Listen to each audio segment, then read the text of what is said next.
especialmente para você, minha amiga, você, meu amigo. Estamos iniciando mais um Diálogo Espírita, realização da Associação de Divulgadores do Espiritismo do Paraná. Hoje, no nosso tema livre, nós vamos abordar uma frase da oração de Pai Nosso, que se refere ao clamor que fazemos a Deus para o recebimento do nosso sustento material. Ensinou-nos Jesus a pedir: dai-nos o pão nosso de cada dia. Mas a questão-chave que nós desejamos examinar aqui é se esse pão, quer ele seja exclusivamente material ou englobe também o espiritual, saúde, o bem-estar geral, se este pão representa uma graça ou uma conquista. Será que basta pedir para receber, cair do céu, conforme aconteceu com Moisés e os hebreus na travessia do deserto? Ou será que nós temos que oferecer algo de contrapartida para que isto aconteça? Temos ainda hoje, no quadro Reflexões de A a Z, Mundos e Mazelas. Diálogo Espírita está no ar.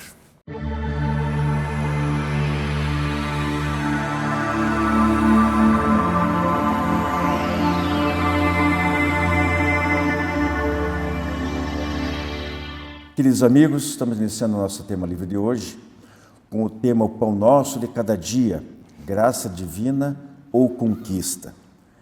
Na minha companhia, a Rose Raino, vamos discutir juntos esse tema aí.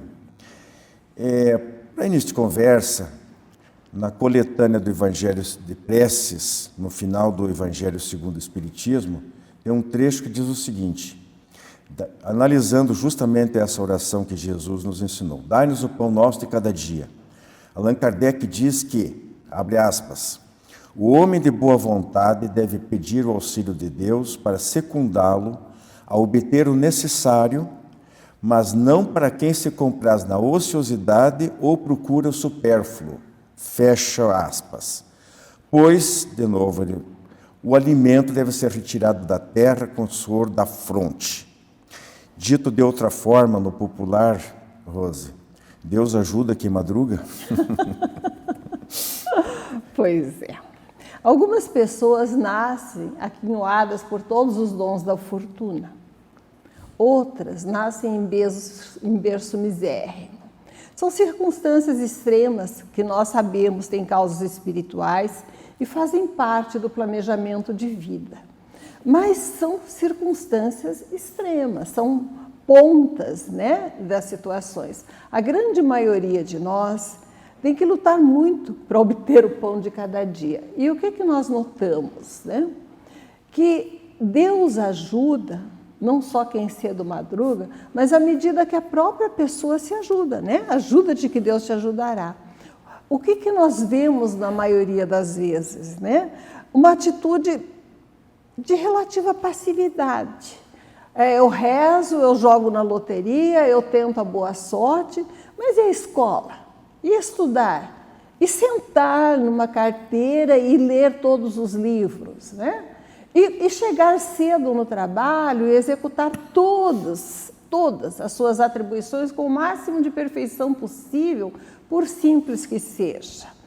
Claro que Deus secunda o esforço do homem. Mesmo um planejamento reencarnatório em que a pessoa tem que passar por determinadas dificuldades é atenuado se ela aprende o valor do serviço e do esforço próprio. Mas tem um aspecto, Wilson, que me chama mais atenção, a gente que conhece a doutrina espírita. Por que determinadas pessoas nascem numa situação de miséria? Para se conformarem e viverem assim a vida inteira? Claro que há determinadas expiações, circunstâncias limitantes em que a pessoa faz o máximo e não consegue mudar totalmente aquela situação. Mas na situação mediana da humanidade, o que nós notamos? Nós nascemos em circunstâncias extremas, às vezes de dificuldade, por duas razões. Em primeiro lugar, usamos mal os recursos em vidas anteriores, sem atender ao nosso dever de solidariedade. E, em segundo lugar, nós muitas vezes nos acomodamos e não damos o máximo de nosso esforço, mesmo em existência anterior ou atual. Então, quando nos vemos limitados por circunstâncias extremas de miséria, sabendo disso, qual é a atitude inteligente? Em primeiro lugar, procurar, apesar da limitação, ser generoso, porque foi a mesquinhez e o egoísmo que nos fez renascer numa situação em que nos falta tudo. Se tivéssemos usado bem os recursos que nos foram concedidos em outras vidas, não renasceríamos desprovidos de todo recurso agora. Temos que aprender a viver com o pouco, mas a repartir mesmo assim, porque aquele que partilha o pouco que tem, a vida se encarrega de proteger. Deus não deixa desamparar um filho que aprendeu a repartir, porque ele já aprendeu a lição necessária. Segundo lugar, não menos importante, nós temos a capacidade de mudar o nosso destino. Cada dia da nossa existência é o primeiro dia da nossa imortalidade. Nós vamos viver milhões de anos como espíritos imortais. Hoje é o primeiro dia desse futuro. E as decisões que eu tomo hoje, a atitude que eu tomo hoje, tem a capacidade de moldar esse futuro. Se não de forma imediata, pelo menos imediata, médio e longo prazo. Então, se eu me empenho hoje para executar ao máximo o pouco que eu posso fazer, se o serviço simples que me aparece eu abraço e faço bem, certamente não só o mundo, né, de alguma forma, vai nos retribuir buscando o nosso serviço, a nossa contribuição, mas a proteção divina que está sempre ao nosso lado, sempre buscando oportunidade de se manifestar, ela vai achar um canal para nos socorrer.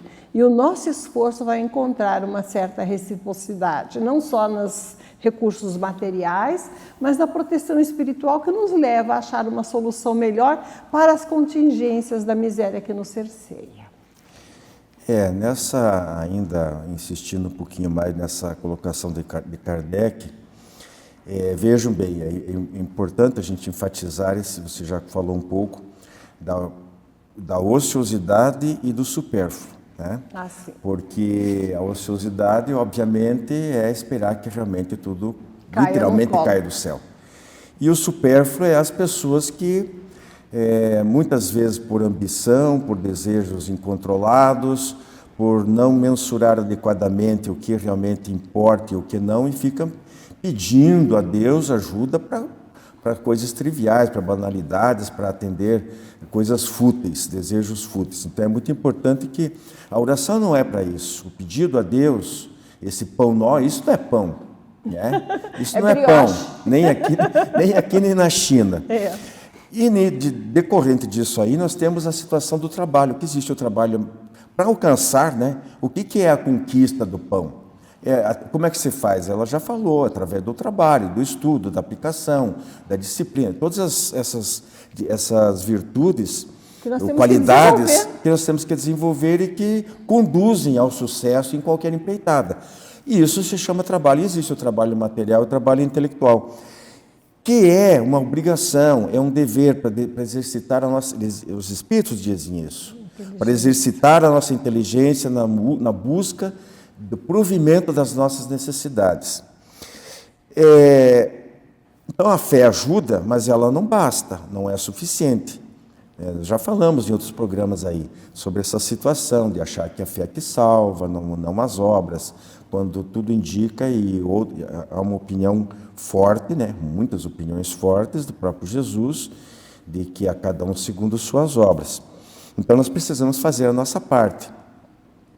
Usando uma outra expressão de Jesus, que ajuda-te, que o céu te ajudará.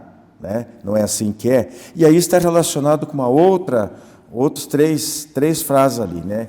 Que é o buscar e achareis, o batei e abrir-se-vos-á, e pedir e obtereis. Então, esse pedir e obter, não é só chegar e pedir tudo e vai, de um momento para o outro, já todas as questões estarão resolvidas. Eu coloco para você aqui, não sei se você concorda, para falarmos mais especificamente de pão espiritual, porque pão material, acho que já ficou bem claro, né? Todos nós temos essa consciência, a necessidade de trabalhar. Todos não.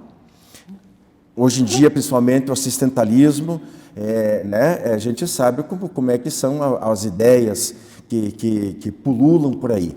Mas, falando em paz do Espírito, eu coloquei aqui, aliás, pão do Espírito, eu coloquei, por exemplo, pedir paz, fé, coragem, resignação, inteligência, que é um talento a ser desenvolvido, mas que Deus também possibilita, muitas vezes, a facilidade de desenvolver ou não essa inteligência por nosso próprio mérito. As amizades, né? As virtudes em geral.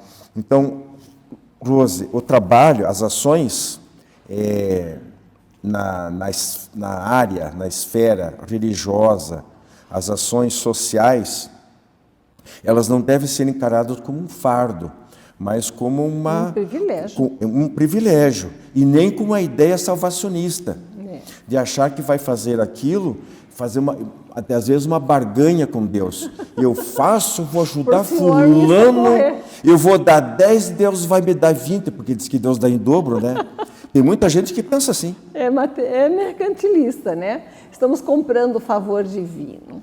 Na verdade, quando São Paulo nos fala, né, que a caridade é a maior das virtudes, e caridade é uma forma de viver, né? Ser caridoso é ser generoso, altruísta na vida diária, não é praticar determinados atos de beneficência, é ser um espírito aberto e generoso e tentar partilhar os dons da vida. Quando ele nos diz, né, que a caridade é a maior das virtudes, ele está nos alertando para esse dever de solidariedade geral. Não é a barganha com Deus que eu sirvo para receber em troca, né? Doe para a sua igreja que você recebe, doe o dízimo que você recebe a riqueza. Isso é um absurdo, é reduzir a grandeza da divindade a de um mercador que vende no balcão. O universo, ele resplandece na sua grandeza e a vida nos retribui da mesma forma que nós agimos. Por quê? Porque nós nos afinizamos com as almas que são parecidas conosco, encarnadas e desencarnadas. Atraímos para a nossa existência os valores que nós cultivamos.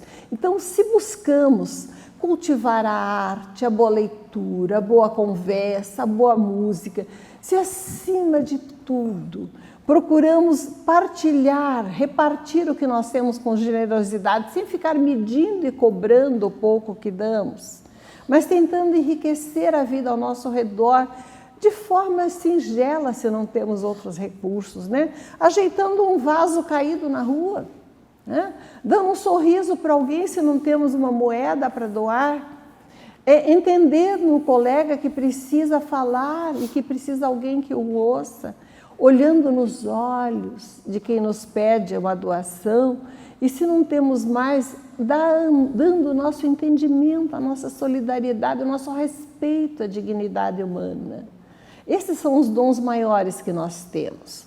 O pão do Espírito é a partilha da riqueza da nossa alma, reconhecendo no nosso semelhante ou no nosso dessemelhante, se é que existe a expressão, naquele que discorda de nós, um ser com dignidade própria, que tem o seu caminho espiritual, sua trajetória, que não é a nossa, que não são os nossos valores que ele vai seguir e apresentar, né?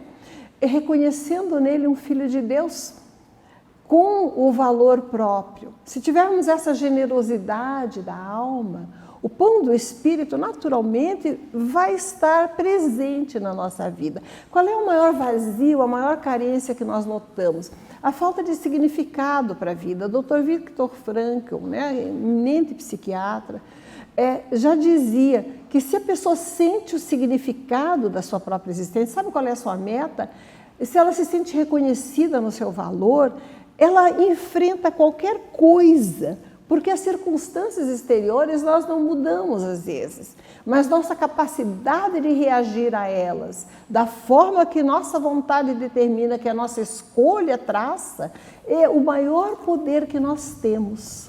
E o pão do Espírito é vivermos com generosidade, buscarmos a proteção divina na oração, mas acima disso estendermos ao nosso irmão a nossa capacidade de entendimento e de solidariedade. Quem vibra amor nunca está faminto do pão do Espírito.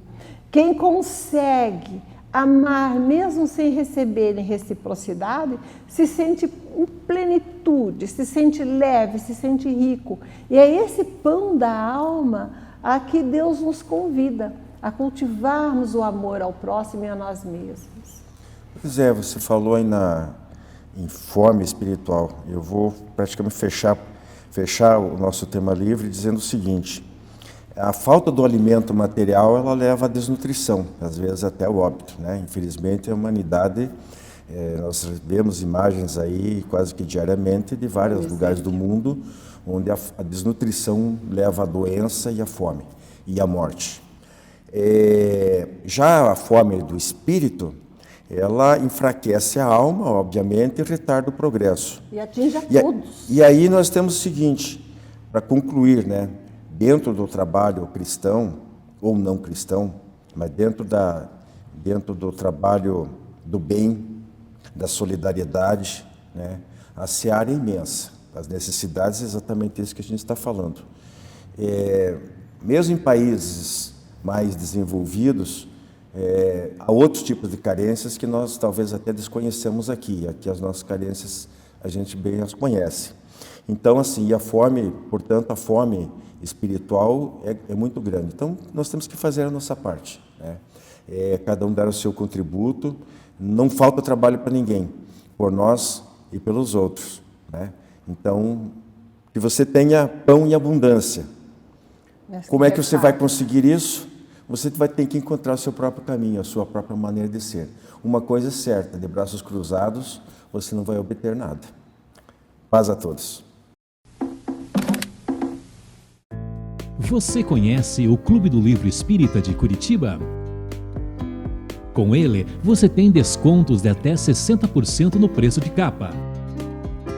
E a cada 2 meses, recebe 1 ou mais livros em seu endereço.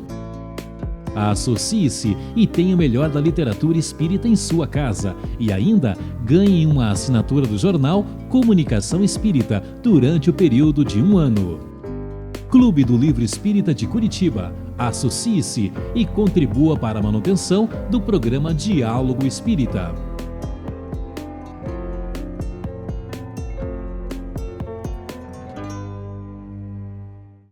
Jornal Comunicação Espírita, 163ª edição. O sol da vida há de rebrilhar, é a matéria de capa. Nosso jornal completa 27 anos, editorial. Em palavra dos espíritos e dos espíritas, a parte final da reencarnação sob diversos aspectos. E a estreia de conexões e reflexões de A a Z. Jornal Comunicação Espírita. Assine e recomende.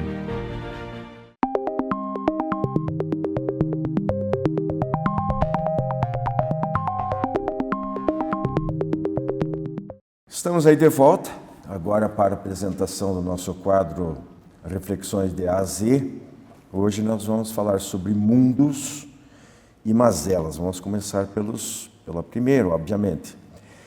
Rose, eu estive pensando um pouquinho sobre o assunto.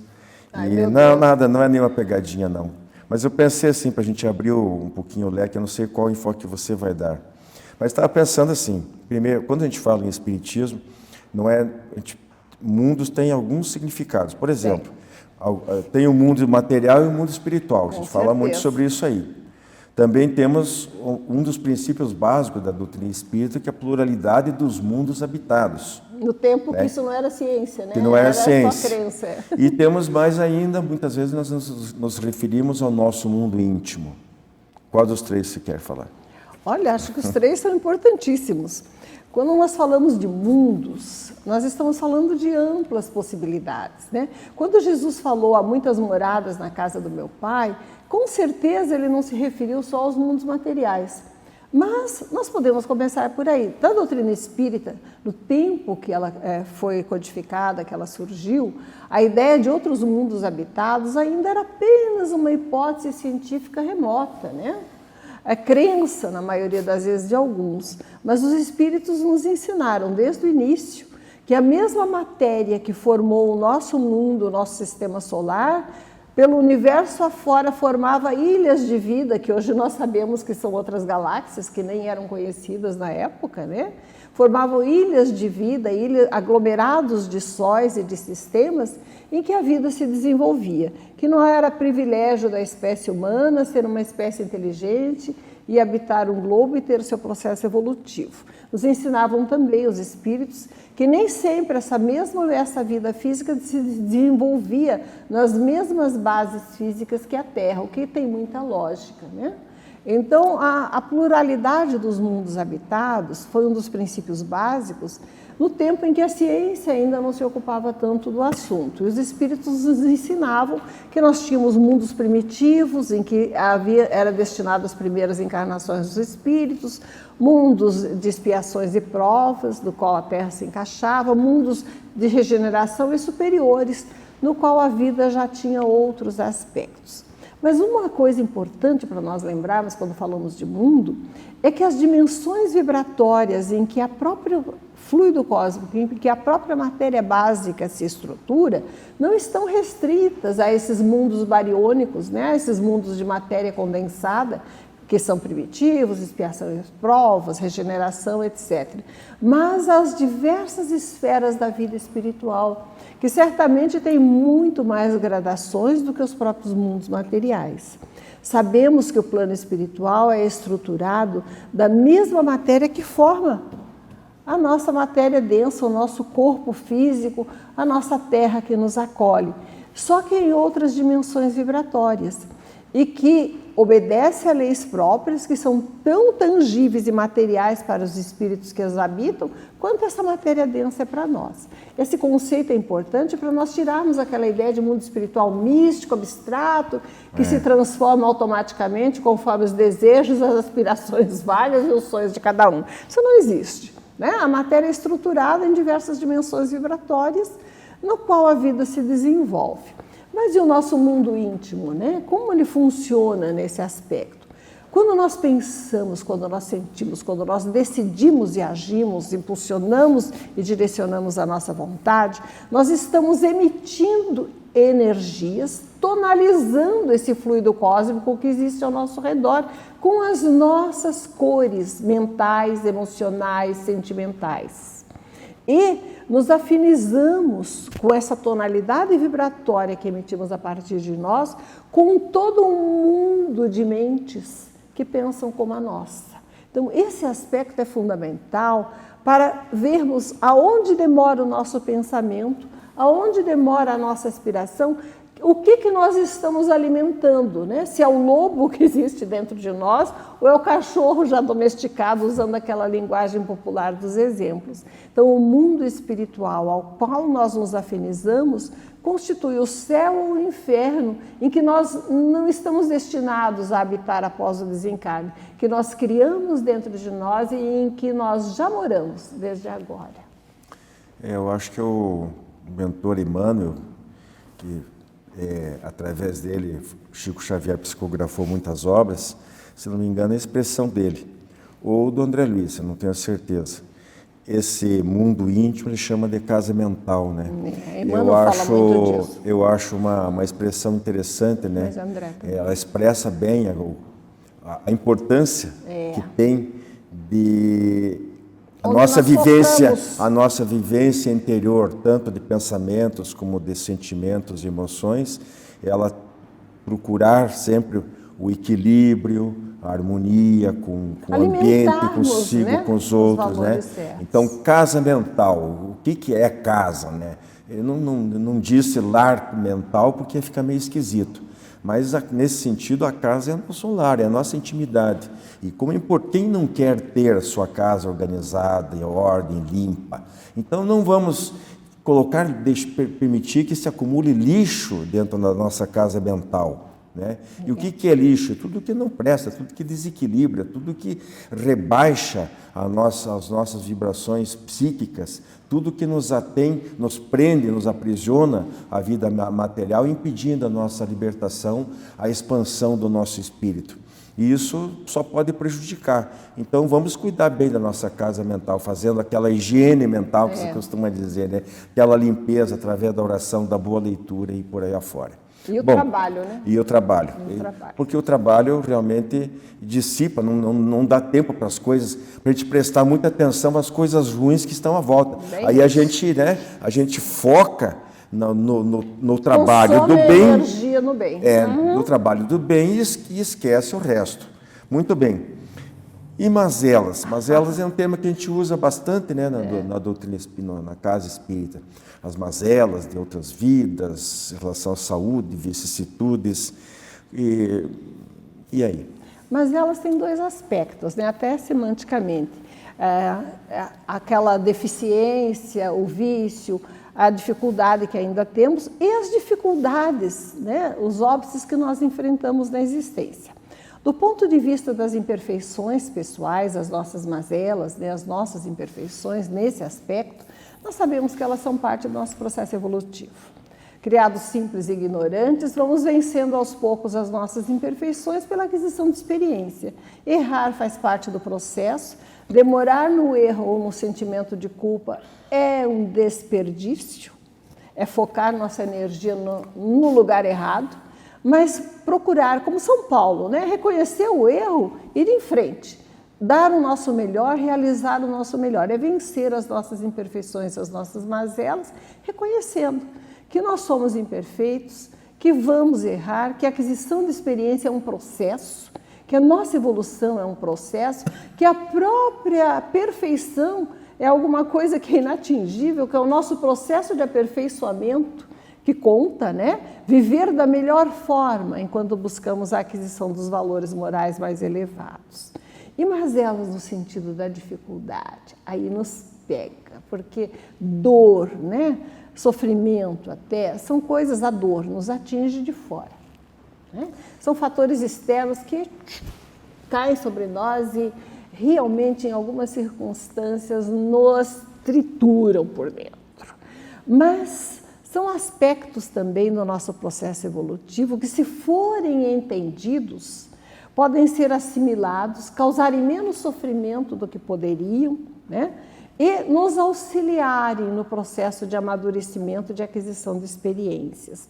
A dor, assim, muitas vezes, é uma amiga que visa nos aprimorar as arestas mais agudas e nos aproximar de Deus. O Kardec fala num comentário, eu acho, do Evangelho segundo o Espiritismo, mais ou menos isso, que se a gente tiver realmente essa visão de futuro, de perenidade do espírito, a gente, que é duro, realmente, como ela disse, exatamente, essa expressão é forte, mas é verdadeira, de que de fora, quem está de fora não está envolvido na experiência alheia, é fácil falar, né? Tenha fé e não esmoreça, mas quem está lá vivendo, são dramas e dramas e dramas, né? É difícil. A gente que todo mundo passou por alguns, eu imagino quem às vezes tem a vida toda de sofrimento, às vezes já nasce com muitos problemas de saúde e por aí afora. Ou perde um então ente amado, isso é muito complicado. Então, para essa pessoa, passar a fórmula pronta é fácil, mas a execução, vivenciar a vida inteira é difícil. Mas nós temos que ter essa visão de futuro, que aquilo às vezes nós estamos economizando séculos, estamos pegando atalhos muitas vezes. É um programa acelerado de crescimento, trabalho acelerado. É mais ou menos por aí. Dor com resiliência. Mas tem que ter, aí sim, essa fé não é a fé para resistir só ao momento de hoje. É a fé de que sim, que Deus existe, que Deus é justo e bom. E que tem finalidade. Que Deus não nos abandona nunca e que isso tem uma finalidade, tem um objetivo e que vai ser muito útil para nós. Nós vamos tentar melhorar, vamos tentar escapar desse sofrimento, entre aspas, né? O trabalho aqui hoje. Mas se isso não for possível, saibamos resignadamente enfrentar esse problema que o futuro acabará nos recompensando. Bênçãos a todos.